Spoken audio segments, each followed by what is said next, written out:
Whether you're trading Forex, crypto, indices, or gold, it doesn't matter. The execution speed and spreads make a massive difference to your results. But here's the challenge. So most traders compare brokers using website claims, demo account spreads, or whatever they heard from any other trader, right? So none of this reflects what's actually happening in the live market. So today I pulled last week's real spreads using an institutional grade pricing fee. So this is the kind of data that normally is only used by professional trading desks. It costs over $500 a month. This isn't demo data. This isn't marketing data. This is what the market actually delivered. And to keep this comparison fair and consistent across 5 brokers, we're looking specifically at crypto, Bitcoin, and Ethereum in particular. Why crypto? Because it trades 24 hours a day, 7 days a week, even through the weekends and holiday periods. So we've got the holidays coming up, so you could be trading crypto then as well. That means you get to see how each broker performs when the markets are thin, spreads widen, and liquidity really gets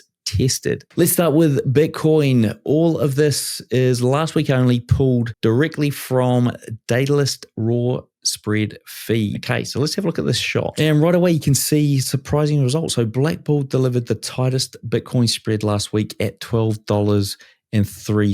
IC Markets was close. Pepperstone was mid-pack. Vantage and CMC were significantly wider. Now on BTC or Bitcoin, that difference is not small. So if you're scalping Bitcoin or trading during lower liquidity periods like weekends or holidays, this gap has a huge impact on your trading results. Ethereum, let's have a look at that. So the story changes a bit because Ethereum is more competitive across the board. So we had Pepperstone taking out the number 1 spot last week at $2.08. BlackBull came in a close second at $2.17, only 9 cents difference. CMC was the highest again, and IC Markets came in at $2.90. But overall, Ethereum spreads tend to be tighter than BTC anyway. So the next thing to check is leverage. This is where your brokers differ massively. So this data is taken from each broker's public website as of today. So let's have a look at how that married up. So IC Markets technically offers the highest published leverage at 500 to 1, depending on various things. BlackBull comes in second at 1 to 100. It's still significantly higher than what you'll get at Pepperstone or CMC, but the leverage is only part of the equation. I mean, you've got to think about execution speed, you've got to think about spread consistency and liquidity depth. They all matter just as much, especially during those off hours and the holiday season hitting us big time. And if you're looking for markets to trade, crypto is probably the place to go. It is open 24 hours a day, 7 days a week. So last week's data makes the picture look pretty clear. So the Bitcoin winner was a BlackBull at $12.03. What we'll do is jump in and have a look at a BlackBull chart just to verify that was the case. So the Ethereum winner was Pepperstone at $2.08. Across both markets, BlackBull stayed consistently competitive, especially on Bitcoin,